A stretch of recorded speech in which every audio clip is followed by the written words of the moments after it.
Hello students and welcome back to Sri Gyan Manjri Vidyapith. Students, we are learning the subject of English for Standard 10.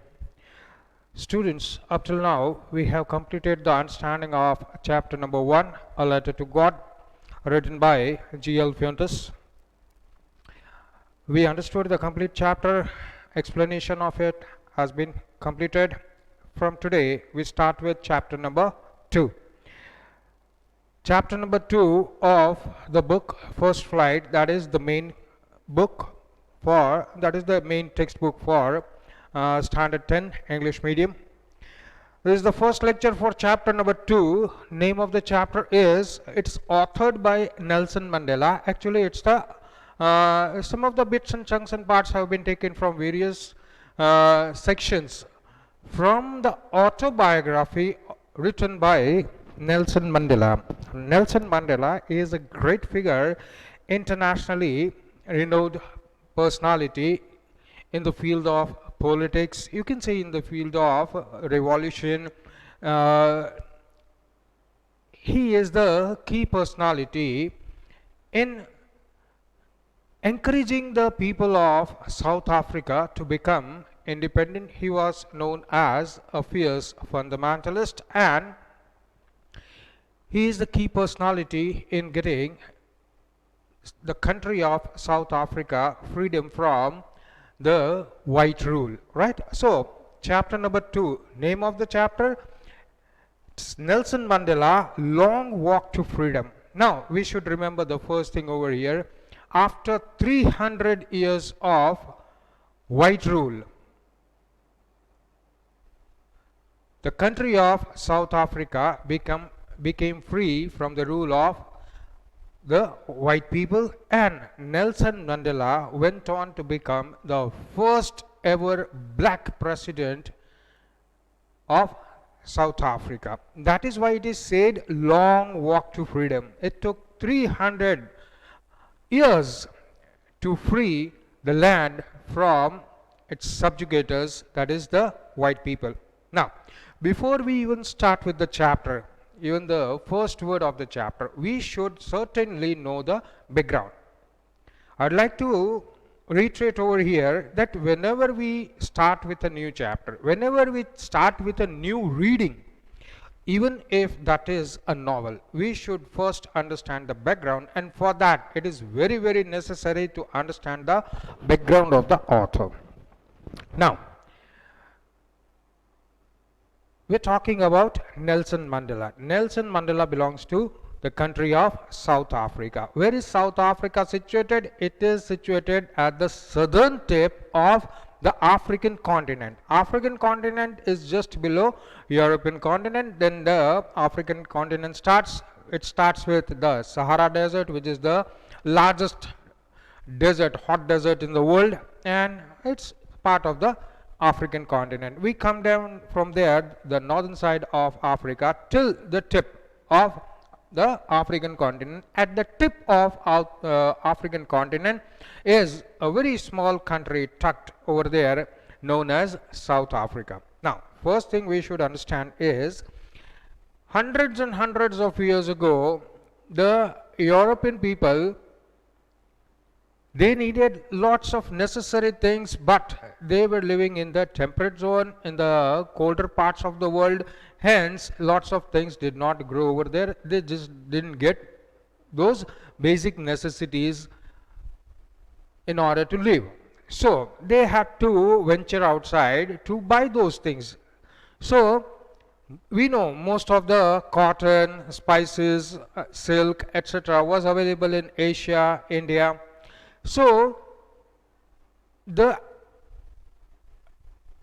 European people cannot come all the way from Europe to India to buy those things, or go to Asia to buy those things. So, the Asian traders, they bought these things from rest of Asia, India, and went up till Constantinople. Now, you have learnt last year, Standard 9 Social Science, that Constantinople was the trade center till where the Europeans came. The Asian traders used to bring their stuff over there and sell it to the Europeans.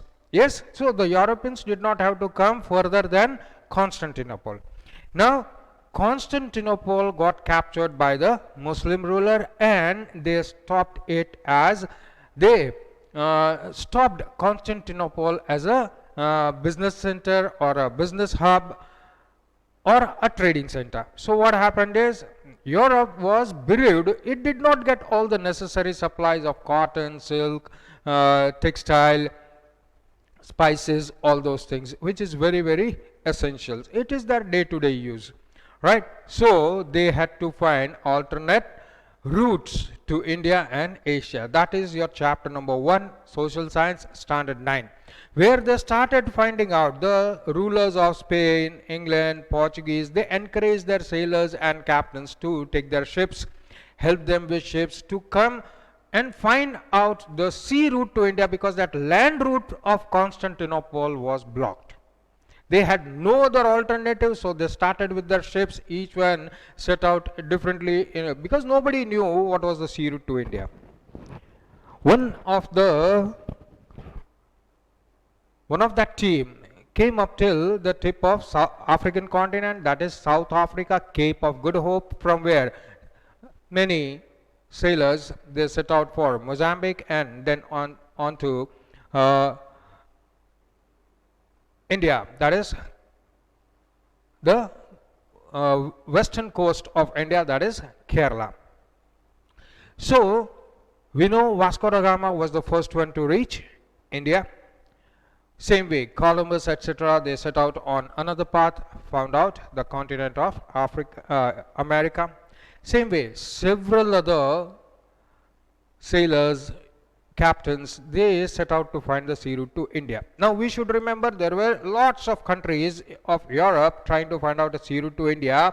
So they eventually had to come to South Africa, Cape of Good Hope, where they take a turn towards the western side of Africa, eastern side of Africa, and then come to India and the rest of Asia. So these white people started coming towards the South African continent. Lots of people disembarked for permanent reasons, settled in the country today which we know as South Africa. They were white people. They can be French, they can be Portuguese, they can be Spaniards, they can be Dutch people. Lots of people from lots of countries, they came and settled in South Africa. Now we know Europeans, they were far more advanced in terms of education, warfare, business, science, experimentation, and they found a vast reserve of minerals, etc., in the African continent.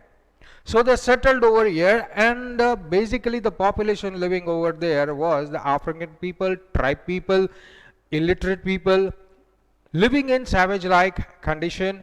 So they were easily empowered. The white people were small in number, but they were quite powerful, and they controlled the African population over there and slowly made them slaves.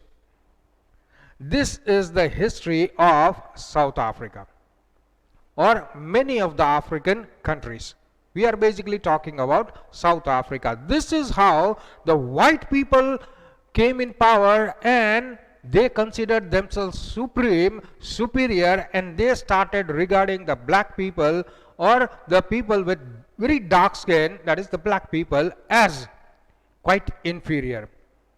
And they started treating them as inferior. This is where the fight for freedom starts.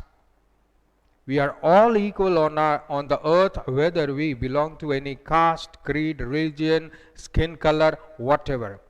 But here, the white people started ruling the South African country with lots of strictness, harshness, and they came up with a new system of discrimination known as apartheid. Apartheid,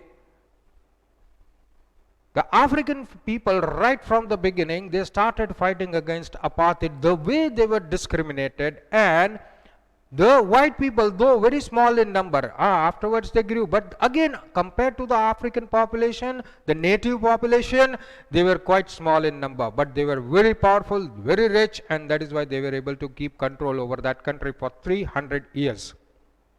In the last of those 300 years, a very fierce fight and revolution started against the white rule, of which Nelson Mandela became the chief figure or the key figure.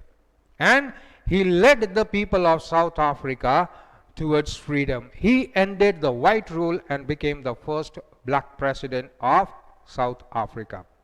So, this was the history of South Africa. This was the part history of Nelson Mandela. We are going to learn about all of that, the experience, the bad experience, the good experience. The bad experience was how they were treated during the white rule, and then when they got freedom, what were the thoughts in their mind? Was there a thought of revenge when whole of the country suffered for 300 years? Of course, the black people, they will be filled with hatred, but something opposite happens. None of them had even the thought of revenge in them. This was because of the leadership of Nelson Mandela. He prohibited hatred. And he said that whether you are white, whether you are colored, whether you are black, whatever, we are all citizens of South Africa. There will be no partiality, there will be no discrimination. We are all citizens and all of us will be treated equally. We will not take revenge and we will not discriminate. We are equal and we will show the world that we can forgive and forget. So, these are the very beautiful lessons given by Nelson Mandela, some revolutionary thoughts propagated by Nelson Mandela. So, we are going to learn that. And before I start with the chapter, I'll tell you that chapter number 2, Nelson Mandela, Fight or Long Walk to Freedom. This is one of the toughest chapter in the entire syllabus of the English subject, because it has lots and lots of vocabulary which will be quite confusing to understand if we are not well aware of the vocabulary. You have the material with you.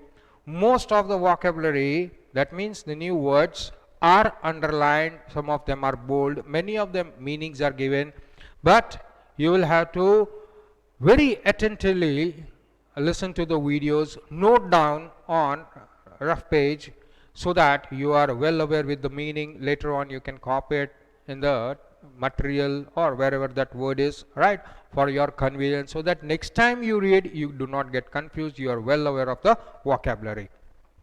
In terms of vocabulary, this is one of the toughest chapter in the entire syllabus.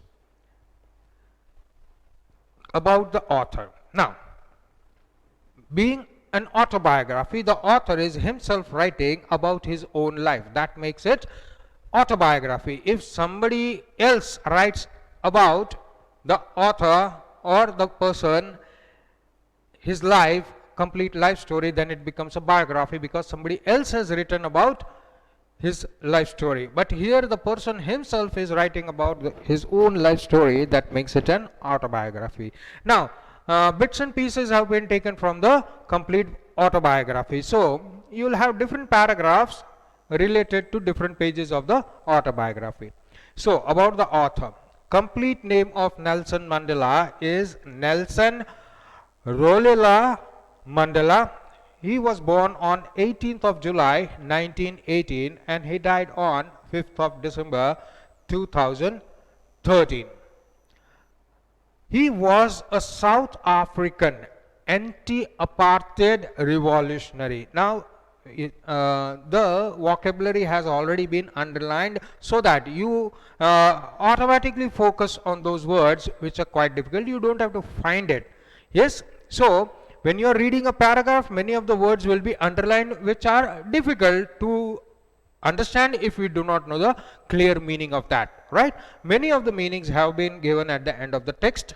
Yes, at the end of the chapter, many of the meanings purposefully have not been given so that you refer to a dictionary and find the meaning yourself so that you are well acquainted with the vocabulary. Now, anti-apartheid and revolutionary, they are two different words. Anti-apartheid being a hyphen in middle, as it's a compound word, and revolutionary is a different word. Now, what is the meaning of anti-apartheid? Now, let us first know what is apartheid. It's a very important word on which whole of the chapter is based on, right? So, it's very important for us to know that one particular word, apartheid. Apartheid is a political system. It's a political system that separates people on the basis of race.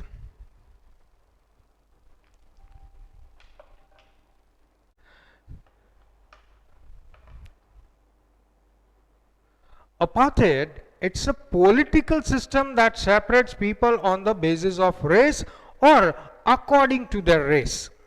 Yes? Now, there will be two parts of any political system. One is the ruling and another is the subject on which the rule is done. Right?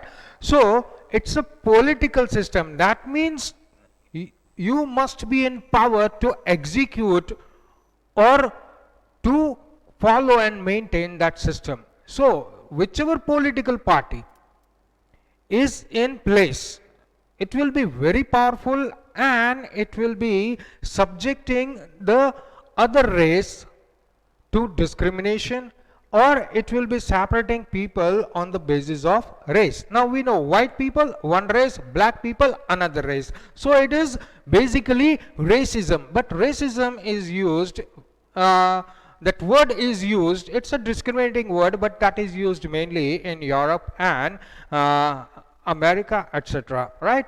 Here racism was the key figure, yes, but here there was total separation of white people and black people. The white people were few in number but very, very rich, affluent, and they were quite powerful. They were ruling the complete country of South Africa. The black people on the other hand, they were huge in number but most of them were poor. They were kept poor. They were not allowed education. They were not given basic health facilities.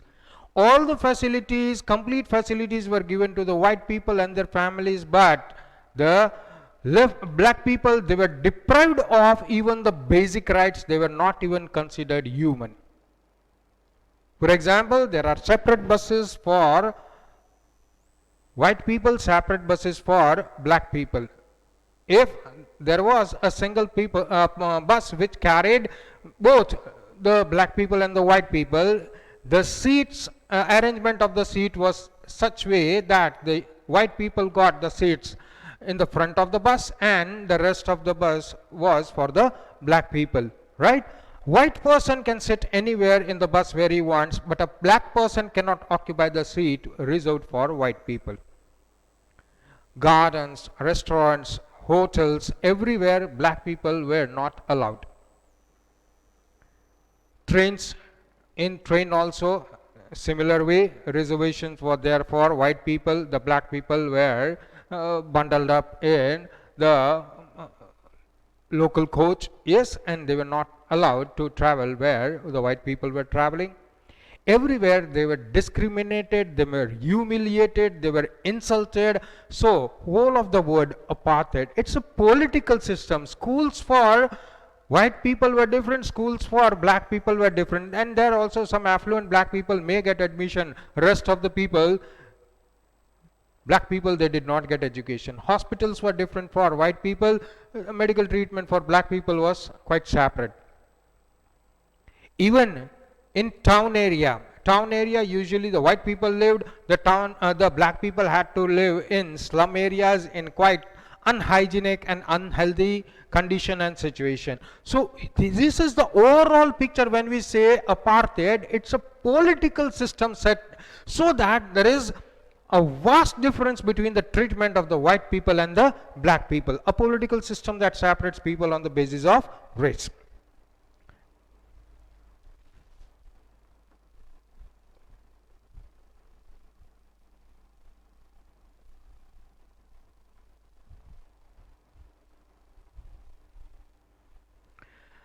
Anti-apartheid rebellion. Now we have learned the word apartheid. Anti means fighting against it. Apartheid system was there, and fighting against that apartheid system, he was a revolutionary. What is the meaning of revolutionary? Revolutionary means a person who wants to bring a change in the society. For example, you have learnt in the earlier standards, Raja Ram Mohan Roy. He was there while the British rule was continuous, right? But despite being Hindu, despite being an Indian, he fought against the social evils in India like sati system, illiteracy, widow remarriage. He fought against those systems where widows were not allowed to remarry, where women were thrown in the burning fire so that they burn with their husbands alive. Yes, the husband is dead, they have to burn alive themselves because of the sati system. He fought against those evils, social evils in the society. He was a reformer, a person who wants to bring some positive change, right? So, anti-apartheid. Nelson Mandela was a South African person who was fighting against the apartheid system. So anti-apartheid, revolutionary, a person who wanted to bring some positive change in the society. He was a political leader. He was hailed as the political leader. Actually, he was the leader of African National Congress, ANC, which was the main political party to fight against the white rule, which wanted the end of white rule. Political leader and a philanthropist. Now, who is a philanthropist? Philanthropist is a person who makes who does some charity work. He donates something for the welfare of the people. He is a philanthropist. He has some positive ideas, yes, and he finds out funds so that he can help the people in need. He thinks good, but sometimes philanthropists, they do not have that much money, but they are able to collect money and do something for the welfare of the people, right? So those people who have some positive ideas for the welfare of the society, actually the deprived people, the needy people, so he is a philanthropist. So Nelson Mandela, he was not only an anti-apartheid revolutionary and a political leader, but he was a philanthropist also. He wanted to help the needy people, the people who are suffering, etc. Who served as President of South Africa from 1994 to 1999. Yes, 94, 95, 96, 97, 98, 99. For continuous 6 years, he remained as the leader of not only African National Congress, but he became the first black president of South Africa after 300 years of white rule, and he served as the president of South Africa for a complete term of 6 years, 1999, and we here have that he died in 2013, right? He was country's first black head of state. Now, who is head of state? Head of state is usually the first citizen of that country. This you have learnt in 9th standard civics. Head of state, that is the President of India. President of India is also called the head of state. Mind you, Prime Minister of India is not the head of state. Yes, he is the head of the government. Government's changing. After 5 years, there might be a new PM, right? So, head of government might change. We are talking about head of state. State here refers to the complete country. Usually the president is the head of state. same way, when we go to America, there also there is presidential rule. So he is the head of the state. So wherever there is a president, he is considered as head of state. So he was country's first black head of state, means president. He was country's first black head of state or president, and the first elected in a fully representative election. This is a very, very good term used over here.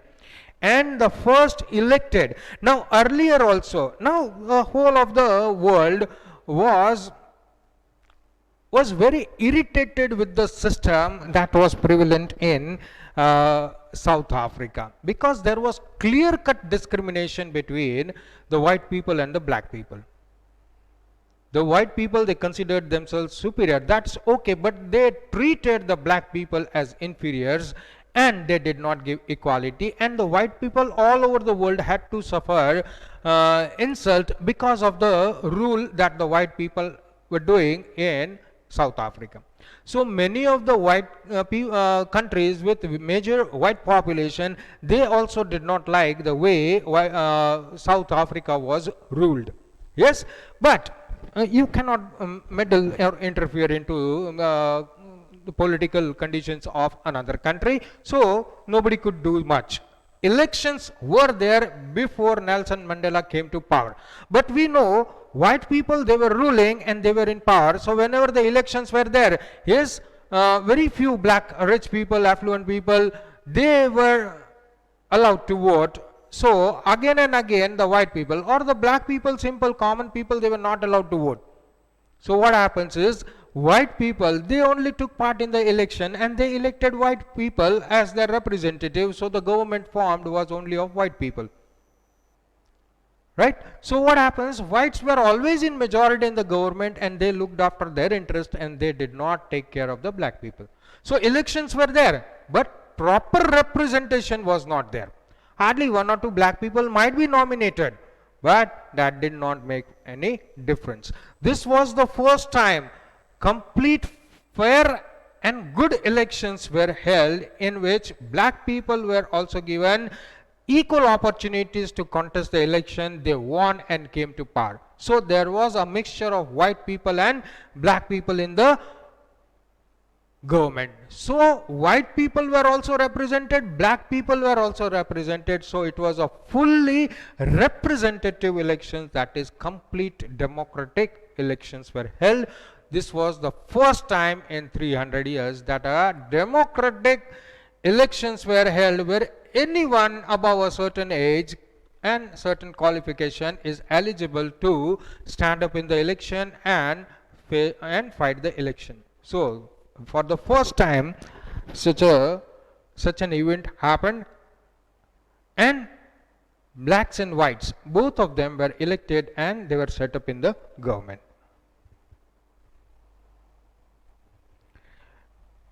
His government focused on, very first thing, dismantling the legacy of apartheid by tackling institutional racism and fostering racial reconciliation. Yes, so I already told you that this chapter is quite tough on the basis of vocabulary, and if you want to understand a single sentence, you have to be fully aware of all the vocabulary over there, complete meanings of it, so that you understand at least the sentence properly, and then you can write it in your own words, but then you should understand the vocabulary. Now, as soon as Nelson Mandela came into power, what was his first focus? His government focused on, first thing is dismantling. Yes, dismantling, dissembling.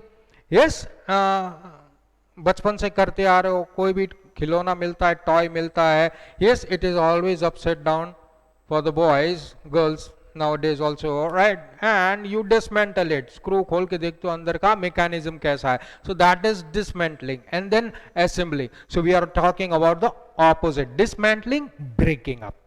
What is dismantling? Breaking that apartheid system, that political system was present over there. First thing, they have to break that apartheid, they have to break that political system. That means dismantle it, break it, yes, and construct something new. The legacy of apartheid Now dismantling, you know, his government focused on breaking up of the legacy. Now we understand for 300 years, that means the white rule continued generation to generation. Every time the white people came in rule, every time the white people came in rule, from generation to generation, generation changed, but the white rule did not change. So it was like inheriting from the past. For the past 300 years, the white rule was inherited from white people to white people. Right? Of course, people in the government may change, head of the state may change, but then again they were only white people. So that was the legacy, which that legacy means whatever is inherited from the past, that is called legacy. So they wanted to break up what? First thing is that political system, the apartheid system, and the second most important thing is they have to discontinue with that legacy. Legacy is white people rule, again white people rule. That is the legacy from generation to generation. Now the next generation will never see that legacy, that South Africa will be ruled by white people. It will be ruled by both white people, black people, even colored. Colored means, for example, we are Asians, so Asians will have wheatish color. If you go below China, most of these countries, China and the countries below it, they will be having pale yellow complexion. Right? So they are called colored. They are in between white and the black, extreme colors, they are in between that. So they are called colored, or blacks are also considered in colored. So they have to break this legacy, the inheritance of continuing with the white rule, they have to break up that. So his government focused on breaking up of that system and breaking up of that legacy of continuing with that white rule of apartheid. Because white rule continued, apartheid also continued. So now if there is no white rule, automatically apartheid is not existing now. By tackling, facing, fighting institutional racism. What is, now racism we know. What is the meaning of racism? Now what is racism? Racism means discriminative behavior or abusive, insulting behavior of one race with another. One race is doing some abusive, that means some insulting or discriminative behavior with another race, then that is called racism, and that happened institutionally. What is institutionally? You have learnt in standard 9 social science. In civics you have learned that parliament is an institution, because parliament is where the rules, regulation, laws are made. Right? So how is apartheid continuous? How is that white supremacy continued? It is done with the help of the laws made in the parliament, and laws will always be beneficial to white people, and they will be very, very derogatory, quite abusive and insulting for the black people, and they will be discriminating. They will be harassing the black people. Right? So very carefully laws have been made which will always keep the white people safe and make the black people unsafe, and they will be continuously harassed, made poor, so that they never rise up against the white. So that is that institutional racism. Now there is complete change in the parliament, because not only white people, first of all the head of state, that is the president, is black, and the rest of the parliament is filled up with black people and white people. So there will be no such laws made which will harass either the white people or black people. So that is tackling, facing apartheid, facing racism. How? Institutionally. Make laws so that nobody is discriminated. If somebody does something, then they can be charged and put in jail, punished. Right? So institutional racism and fostering racial, two opposite things are given. Yes, up till here is one thing. Up till here is one thing. From here is another thing. Both are opposite.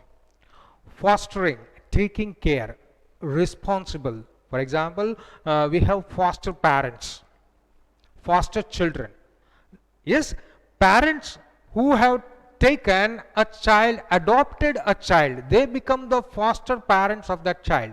That child physically does not belong to them, right? They are not the biological father and mother of that child, but they have adopted that child. They have become responsible for that child, so they are foster parents of that child. For the child, they, mother and father, they are the foster parents, parents who have taken his responsibility or her responsibility. So it is that world. To stop this, break this thing, break the legacy, how? By tackling it institutionally with the help of government laws, regulations. And what is the second thing? Fostering. Fostering means making it possible to become responsible, right? For what? Racial reconciliation. Racial discrimination was there. Opposite thing, racial reconciliation is there. Now, instead of continuing with that apartheid system, we have to break it.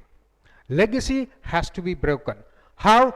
Institutional racism. With the help of government, rules, regulation, racism has to stop.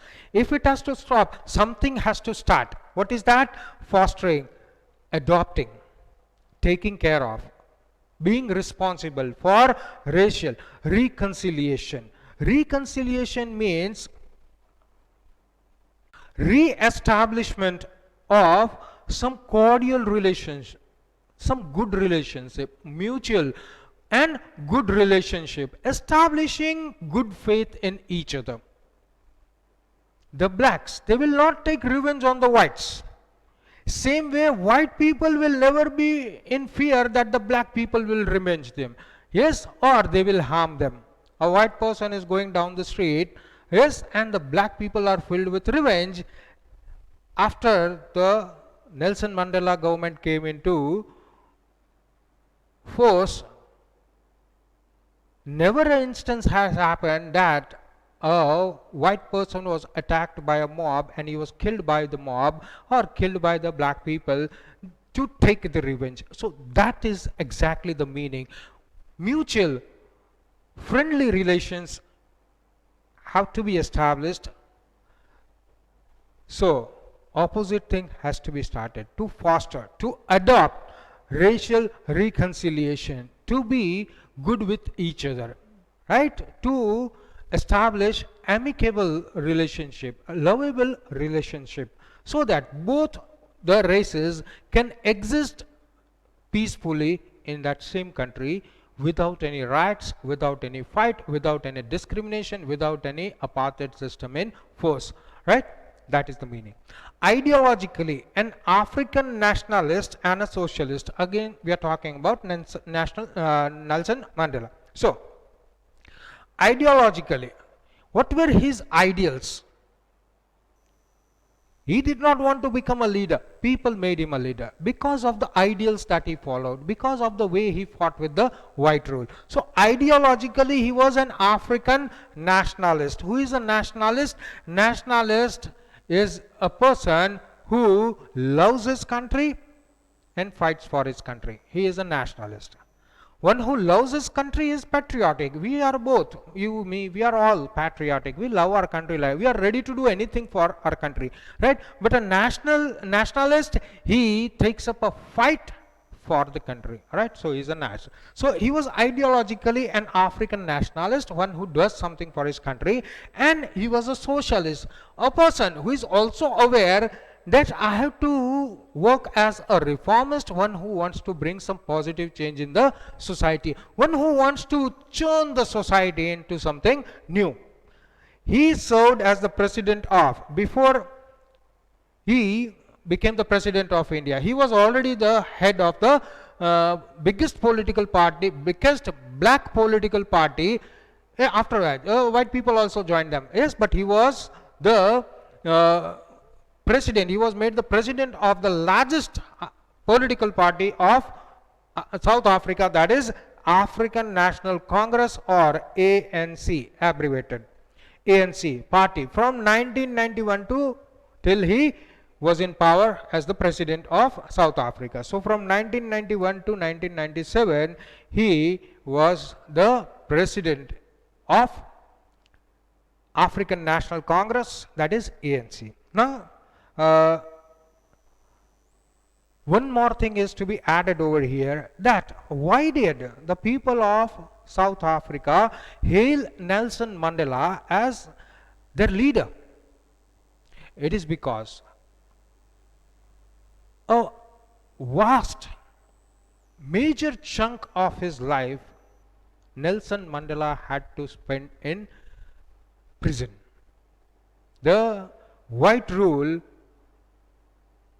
imprisoned Nelson Mandela for 30 long years, but he stayed in jail. He did not break down. He continued his fight from jail, and that is why for 30 years he was in the jail, and that is why when he came out, people hailed him as their leader who will bring them freedom from the system of apartheid, bring the country free from the differences, and he will make South Africa a country where all the citizens will be proud to live in. So it's quite a long walk for Nelson Mandela. It's quite a long walk. He had to spend a number of years in prison to liberate his country from the white rule.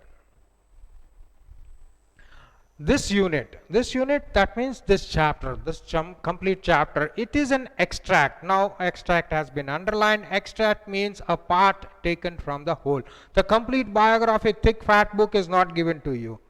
Some paragraphs from different pages are given to you, which are very important to you to understand in terms of language, to learn the language, to know how to express yourself, by learning how other people express themselves. So basically that. So this unit is an extract from Nelson Mandela's autobiography, his own life story written by himself. That is autobiography. What is the name of the autobiography? For example, Long Walk to Freedom. Long Walk to Freedom is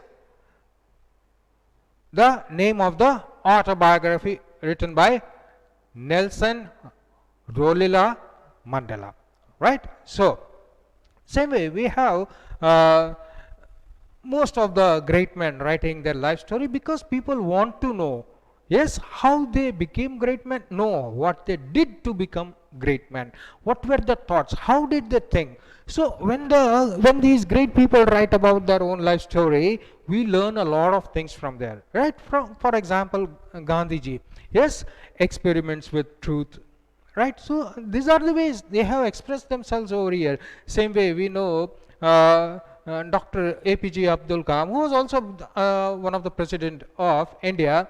Yes, he was called the Missile Man. He also has written an autobiography. So this is the way we come to know about how they think, what they do in order to become so great. So this is an extract, the parts taken from the autobiography of Nelson Mandela. Name of the autobiography is Long Walk to Freedom. These things are very important when you write question answers.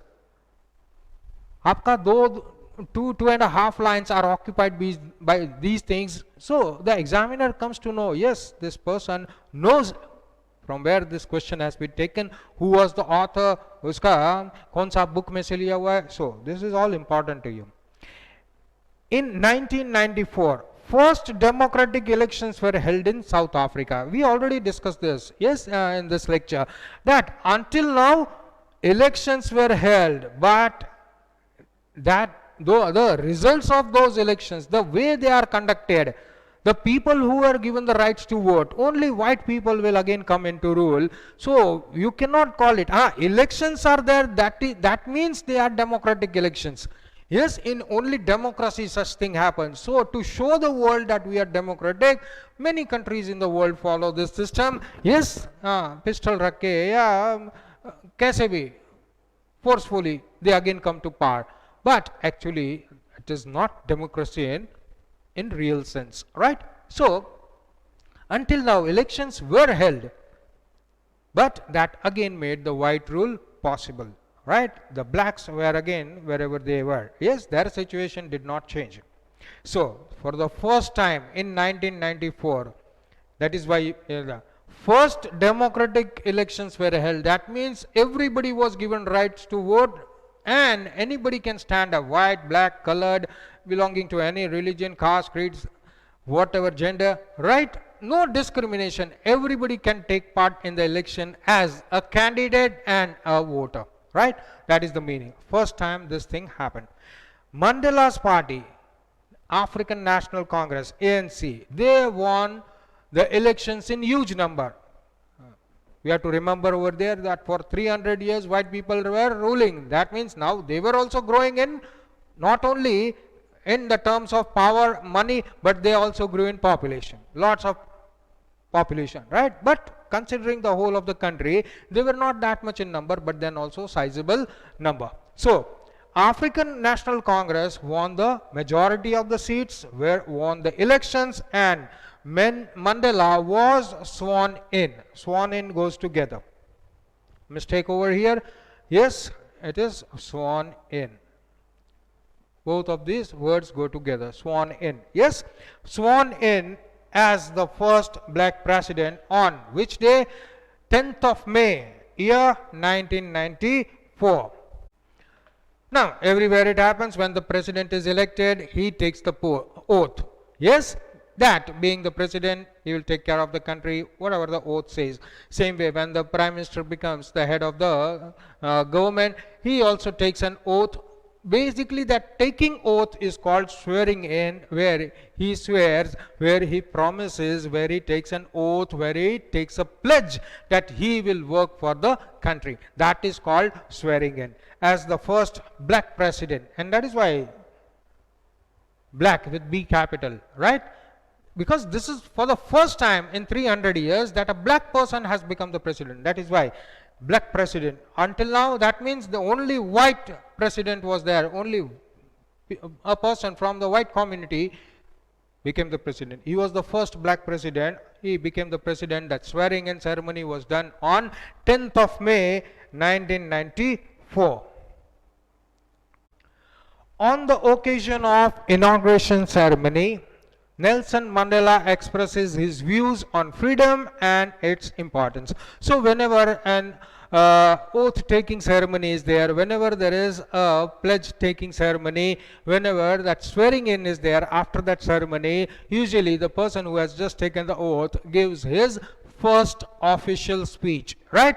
That is the first speech. Yes, on the occasion of inauguration. What is inauguration? Inauguration means when we are starting something new. For example, the opening of a shop we call inauguration. Opening of a museum for the first time, it is the ribbon is there, the ribbon is cut by the chief guest, and it is inaugurated, opened up. That's for the people. So same way, inauguration, something new has been started. It can be a practice also, right? On the occasion of the inauguration, opening ceremony of that, first time democracy has come in. So that is the opening ceremony for democracy. Opening ceremony for the new government. Nelson Mandela, he gave his first official speech as the head of state, right? So he expresses his views. Most of the chapter is based on it. Yes, some of the speech that he gave, rest are his reflection on how the fight went on, how South Africa attained freedom from apartheid, and now a democratic rule is there. His views on two things. First is freedom and the importance of freedom. To get freedom, we fight a lot. Once we get freedom, it's very difficult to maintain it.